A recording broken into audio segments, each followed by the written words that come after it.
Começa agora um programa que traz tudo sobre o livro mais lido em todos os tempos. Apresentamos O Som do Livro.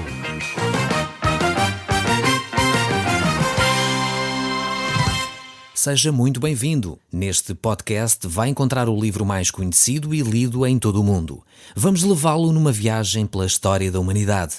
Este é um audiolivro para si, para a sua família e sociedade em geral. Contextualização e comentários de Paulo Chaveiro.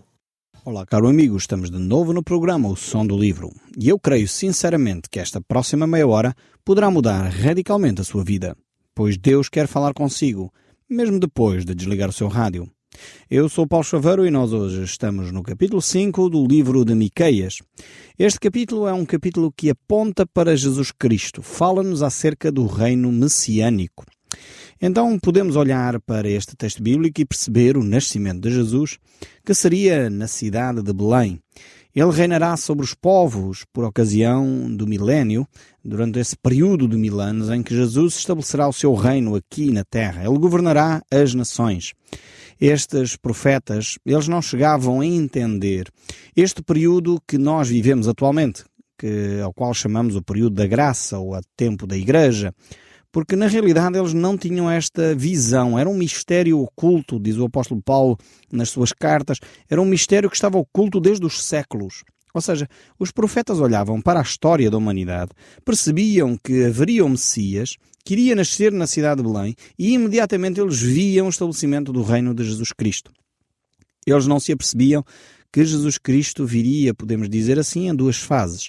A primeira para ser o Cordeiro de Deus que tira o pecado do mundo. A segunda para estabelecer o seu reino e, de facto, governar as nações, onde estabeleceria a paz mundial, onde estabeleceria a justiça, onde de facto haveria um reino onde pudéssemos viver de uma forma tranquila. Então temos estes dois fenómenos e os profetas efetivamente não perceberam este hiato de tempo, este vale. Eu já expliquei esta imagem de como se eles estivessem simplesmente a ver o cume de duas montanhas, uma por detrás da outra, e pensassem que era exatamente a mesma montanha, ou que estivessem coladas uma à outra. Na realidade havia um vale imenso de, neste momento, já quase 2000 anos entre a primeira vinda de Cristo e ainda não sabemos quando Cristo voltará. Acreditamos que poderá ser breve a vinda de Cristo. Os sinais históricos, políticos apontam nesse sentido, mas de facto temos que aguardar.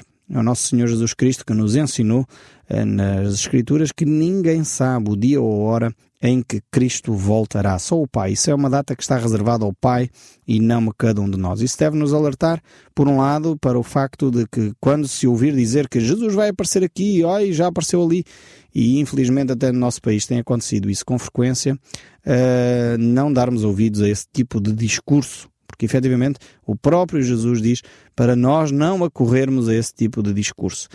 Porque, de facto, o dia nem a hora ninguém sabe em quando isso ocorrerá. Estamos então em Miqueias capítulo 5 e vamos continuar a olhar para este capítulo que é messiânico. Estamos no verso 7. Diz assim a palavra do nosso Deus: O restante de Jacó estará no meio de muitos povos como orvalho do Senhor, como chuvisco sobre a erva, que não espera pelo homem nem depende dos filhos dos homens.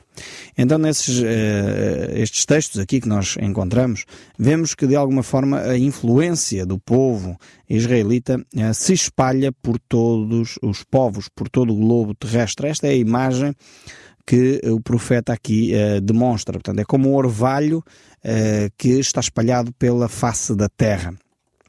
E nós sabemos, efetivamente, que assim o é. Ainda hoje, os judeus detêm, em grande parte, esta posição política, económica em muitas nações. Aliás, na Segunda Grande Guerra, eles foram perseguidos não só por uma questão de xenofobia, portanto a perseguição aos judeus não era meramente racista, era também porque os judeus detinham todo o poder económico naquela altura, eram os donos dos bancos e coisas do género, e de facto quando se fez uma perseguição aos judeus também tinha este aspecto económico. E ainda hoje este povo onde vai de facto é bem sucedido, tem a mão de Deus a protegê-los, e nesse sentido temos que também orar por eles para que eles tenham um verdadeiro encontro com Deus. E vemos que neste período aqui em que Cristo vai estabelecer o seu reino, eles então terão uma influência ainda maior, e essa influência não será política nem económica, mas será uma influência espiritual. O povo de Israel voltará a assumir a sua posição, voltará a assumir o seu papel importante como um povo de sacerdotes, como nós vimos no programa anterior. O verso 8 ainda diz: o restante de Jacó estará entre as nações, no meio de muitos povos, como um leão entre os animais das selvas, como um leãozinho entre o rebanho das ovelhas, a qual se passar as pisará e despedaçará, sem que haja quem as livre. Vemos aqui então Deus a falar a respeito da nação de Israel e falando então sobre esta imagem. Mais uma vez a Bíblia utiliza muitas imagens. Aqui utiliza a imagem do leão e do cordeiro. É interessante notar que a Bíblia apresenta Jesus como o Cordeiro de Deus. É curioso esta ligação aqui. Na primeira vinda de Jesus, ele veio como Cordeiro, um Cordeiro de Deus que tira o pecado do mundo. Mas agora Jesus é aqui apresentado também na segunda vida como um leão, o leão de Judá, aquele que veio para reinar, para governar, e o leão no meio das ovelhas. É interessante esta imagem aqui que Miqueias utiliza, usando a figura do leão e a figura também do cordeiro. Então Cristo irá reinar no meio daqueles que de alguma forma o seguiram, no meio daqueles que de alguma forma irão seguir a Cristo. Mas ao mesmo tempo irá reinar com toda a propriedade. Então vemos aqui esta imagem também de força, em que o leão é desproporcional em relação a um cordeiro, como é óbvio. Não há cordeiro nenhum que faça frente a um leão. E vemos esta imagem de força transmitida aqui neste texto de Miqueias. No livro de Números, no capítulo 23, o verso 24, vemos uma referência a este aspecto, quando diz: eis que o povo se levanta como leoa e se ergue como leão. E no livro de Apocalipse, capítulo 5, verso 5, também diz: todavia, um dos anciãos me disse: não chores, eis que o leão da tribo de Judá, a raiz de Davi, venceu para abrir o livro e os seus 7 selos. Então temos aqui Jesus, chamado de leão da tribo de Judá. Vemos aqui a nação de Israel referenciada também como esse povo forte que vai se estabelecer, mas que não é ainda, de facto. Ele acontecerá e terá essa força nessa altura do reino de Jesus Cristo. Os povos, de alguma forma, hoje em dia, tremem diante das ameaças dos seus líderes, diante de ameaças de bomba, de terrorismos, diante dos perigos das guerras, mas Cristo vai estabelecer o seu reino, um reino de paz e de justiça. Por mais tentativas que o homem tenha feito e faça para estabelecer a paz, muitas vezes essa paz conduz à guerra. É interessante ver que há alguns lemas de alguns exércitos, e mesmo o exército estabelecido pelas Nações Unidas, um dos lemas do Exército das Nações Unidas, da ONU, é nós iremos fazer o uso das armas para estabelecer a paz. Ou seja, vamos usar, queremos promover a paz, mesmo que para isso se tenha de usar as armas. Então é uma lógica toda ela estabelecida com base na violência, na força, na capacidade bélica, mesmo, portanto, subjugando povos e nações. Cristo não vai precisar de agir dessa forma. Ele o fará pela sua autoridade, ele o fará pela sua palavra. Aliás, nós vemos quando Jesus andava entre nós, estabelecendo aqui um reino diferente, um reino espiritual, alguns militares e escribas e fariseus tentaram prender Jesus e quando lá chegaram ficaram boquiabertos e vieram para trás, não fizeram nada, não o prenderam, porque na realidade eles chegaram à conclusão que ninguém falava com aquela autoridade que Jesus estava a falar.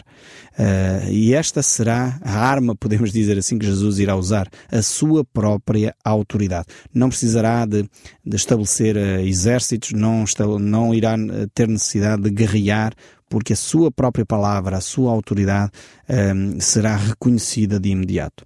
Miqueias continua no capítulo 5, verso 9 a dizer: a tua mão se exaltará sobre os teus adversários e todos os teus inimigos serão eliminados. Vemos então aqui esta mesma ideia, esta ideia de que os adversários não poderão resistir e não o poderão fazer efetivamente por causa da autoridade que Cristo Jesus tem.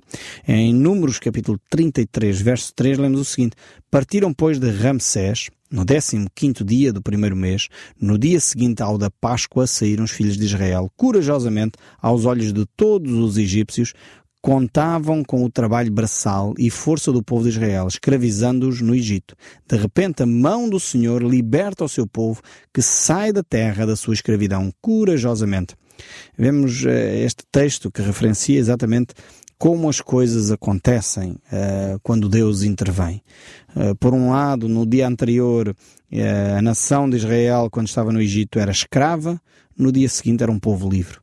E sem que Israel tivesse pelejado, sem que Israel tivesse feito recurso às armas, Deus interveio e libertou. No livro do Êxodo ainda, capítulo 14, verso 8, nós lemos: porque o Senhor endureceu o coração de Faraó, rei do Egito, para que perseguisse os filhos de Israel, porém os filhos de Israel saíram afoitamente. Vemos aqui a coragem deste povo, mesmo quando o rei Faraó, o imperador Faraó, persegue esta nação. Então Miqueias referencia esta ideia de que a tua mão se exaltará sobre os teus adversários, ou seja, a nação de Israel irá estabelecer, digamos assim, a sua liberdade sem que os outros povos, sem que as outras nações tenham condições para continuar a subjugá-lo. O profeta Isaías também fala sobre a vitória que Deus promove no meio da nação, neste período especial que o povo, que o mundo irá viver. Em Isaías 26, verso 11, nós vemos: o Senhor, a tua mão está levantada, mas nem por isso a vem. Porém, verão o teu zelo pelo povo e se envergonharão, e o teu furor por causa dos teus adversários, que os consuma. Mais uma vez falando então sobre o reino de Jesus Cristo, sobre o reino que Cristo estabelecerá, este reino messiânico.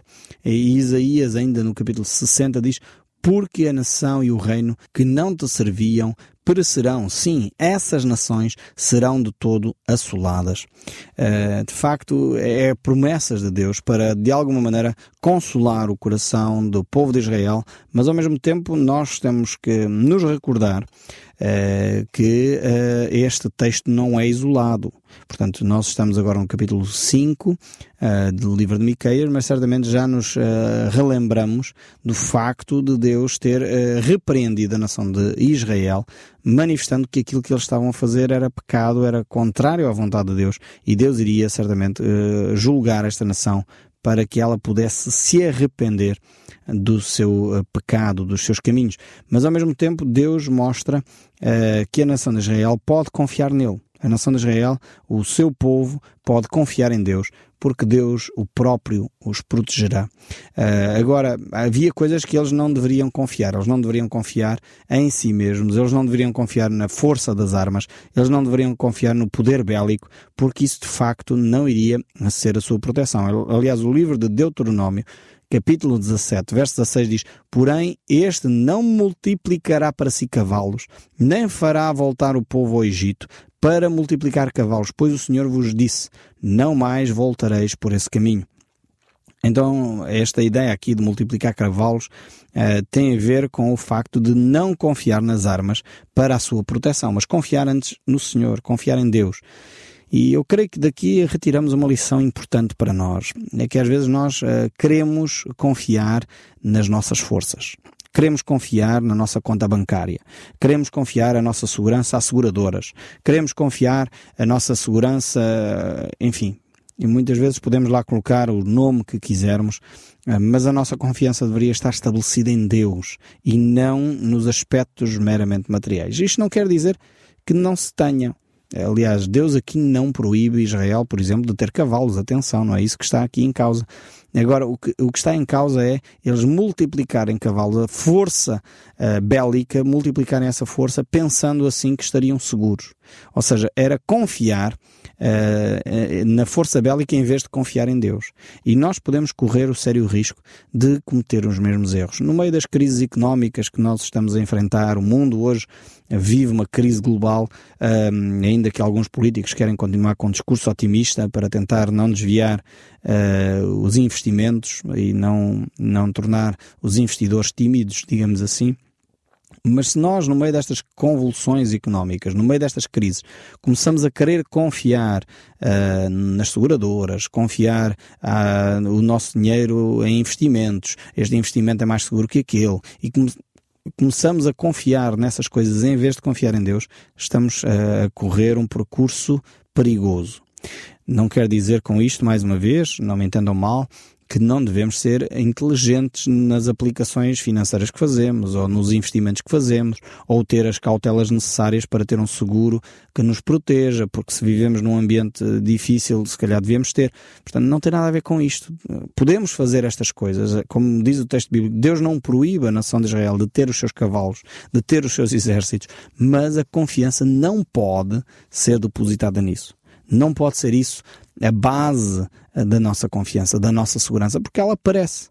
Aliás, se nós aprendêssemos um pouquinho com a história, nós já tínhamos entendido que, por exemplo, quando os homens confiaram tremendamente nos bens materiais, na economia, nas finanças, de repente vem um crash numa bolsa qualquer e vem tudo por água abaixo. E há bem pouco tempo aconteceu entre nós exatamente essa crise mundial, que de repente bancos abrem falência, de repente grandes multinacionais abrem falência. Lembro-me de há uns anos atrás, quando um gigante da produção de energia abriu falência, a Ecron, uma empresa enorme com ramificações mundiais, de repente desapareceu do mercado. E porquê? Enfim, má gestão, crises, desvio de fundos, mas no entanto a gente pensa, esta grande empresa nunca vai, é uma segurança, podemos confiar, porque é uma empresa mundialmente conhecida. Pois, mas de repente tudo pode desabar. Quando nós depositamos a nossa confiança naquilo que é material, estamos a correr grandes riscos. De facto, temos que ter esta percepção de que vale a pena sim confiar em Deus. Ele é a nossa segurança, Ele é aquele que nos ajuda até nos negócios, nos ajuda até na nossa vida particular, nos ajuda até a fazer as boas opções na vida financeira, e é aí que nós devemos ter a nossa confiança. Aliás, se nós olharmos para o texto de Zacarias, Deus quer deixar claro que nós não devemos confiar na força bélica. Diz aqui: destruirei os carros de Efraim, os cavalos de Jerusalém e os arcos de guerra serão destruídos. Deus age muito para além daquilo que nós podemos imaginar. Ele é o Deus Todo-Poderoso. Ele é em quem nós podemos confiar. Continuando o texto bíblico aqui no livro de Miqueias, diz o verso 11: destruirei as cidades da tua terra e deitarei abaixo todas as tuas fortalezas. Mais uma vez, as cidades não deveriam confiar naquilo que era material, naquilo que era visível. Pensando bem, temos uma cidade fortificada, umas muralhas muito fortes, então estamos bem protegidos. A nossa proteção vem do Senhor. Agora Deus dá aqui uma razão em Miqueias, capítulo 5, verso 12, porque é que Deus vai intervir desta maneira. Diz assim o verso 12: eliminarei as feiticeiras da tua mão e não terás adivinhadores. Infelizmente, na nossa nação, nós temos constatado que o povo que se diz cristão, maioritariamente católico em Portugal, tem consultado constantemente este tipo de situações. Deus diz que é algo que Deus condena, é algo contrário à vontade de Deus, nós constantemente apelarmos para os adivinhadores. Agora você está dizendo: não, mas eu nunca consultei um feiticeiro ou um adivinhador, eu sou um cristão sério. Às vezes nós nem nos apercebemos quão subtil é este aspecto. Provavelmente, se calhar, você já leu o horóscopo.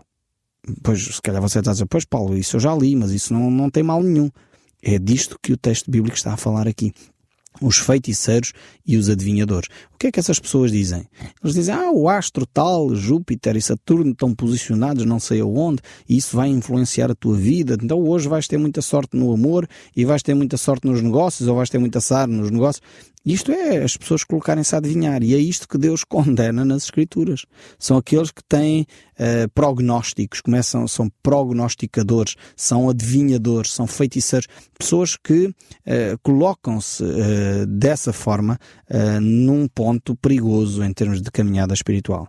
Houve uma pessoa que me ensinou algo muito importante, e a partir daí eu mudei a minha maneira de pensar, porque eu estava influenciado por este contexto em que nós vivemos no nosso país, em que isto é comum. Todos os jornais jornais têm os horóscopos, todas as revistas trazem, e é normal na nossa população dita cristã conviver com este tipo de situações, achando isto normalíssimo, quando a Bíblia claramente condena este tipo de práticas. Mas uma pessoa ensinou-me de uma forma tremenda. Alguém lhe perguntou a ele: mas qual é o teu signo? E ele respondeu: eu não tenho. E outra pessoa retorquiu claramente: mas como é que tu não tens? Então, nasceste num mês qualquer, tens de ter um signo. Ele disse: não tenho. Eu não tenho um signo porque eu sou cristão. E aquilo fez sentido para mim. Pois é, nós não nos regemos pelos astros, disse ele. Eu rego-me por Cristo Jesus. É Cristo quem governa a minha vida. Logo eu não posso ter signo. O único signo que eu tenho é Cristo, se eu posso dizer assim. Cristo é aquele que rege toda a minha vida. Cristo é aquele que orienta toda a minha vida. A minha vida está nas mãos de Deus e não dos astros. Aquilo fez um sentido tremendo para mim. Eu acho que nós temos que aprender, de facto, a tomar uma posição firme, porque Deus claramente condena este tipo de práticas. E nós, como cristãos, não podemos brincar ao cristianismo. Não podemos continuar a fingir que somos cristãos e, ao mesmo tempo, a mexer com coisas que são contrárias à vontade de Deus. E porquê? Porque estas adivinhações, esta feitiçaria, quando é charlatice, não faz problema nenhum. São charlatões que andam aí a enganar as pessoas, ganham os trocados, as pessoas perdem dinheiro, mas isso é um mal menor. Agora, quando são pessoas que mexem com poderes ocultos, aí sim é perigoso, porque estamos a entrar num campo que claramente Deus condena, e sabemos que Satanás vai fazer uma fatura bem cara por nos ter feito umas adivinhações, por nos ter, infelizmente, trazido alguém que nós pensamos que era um ente querido, mas aquilo é um demónio disfarçado do nosso ente querido, e como as nossas emoções estão fragilizadas, pensamos que estamos a falar com a pessoa que era conhecida nossa, com o nosso pai, com o nosso filho, e entramos de facto num território satânico onde vamos ficar subjugados. O livro de Deuteronômio, capítulo 18, fala disto de uma forma clara. Eu gostaria que você pudesse tomar nota desta referência. Deuteronômio, capítulo 18, fala claramente para nós não darmos espaço a este tipo de situação, nem adivinhadores, nem prognosticadores, nem agoireiros, nem feiticeiros, nem encantadores, nem necromantes, nem mágicos, nem quem consulta os mortos. Isto, se o nosso povo praticasse estes princípios que Deus nos deixa aqui na sua palavra, como seria diferente a nossa forma de religião? Porque, na realidade, muitos dos nossos cristãos do nosso país consultam os mortos, fazem orações aos mortos. E isto nós fazemos-lo quase integrado no nosso cristianismo, mas é condenado pelas Escrituras. Então temos que alterar o nosso comportamento cristão, porque é contrário às Escrituras. Não podemos continuar a fazer orações aos mortos, porque essa não é a vontade de Deus para nós. E o último texto bíblico, Miqueias capítulo 5, verso 14, diz: eliminarei do meio de ti os postos ídolos e destruirei as tuas cidades. Então Deus quer acabar de vez com a idolatria no meio do povo de Israel, e é isso que Deus quer também fazer na nossa vida, que nós não possamos dobrar o nosso joelho a nada, a não ser o próprio Deus vivo e verdadeiro, que o som deste livro continua a falar consigo, mesmo depois de desligar o seu rádio. Que Deus o abençoe ricamente e até ao próximo programa. O Som do Livro, uma produção da Rádio Transmundial de Portugal.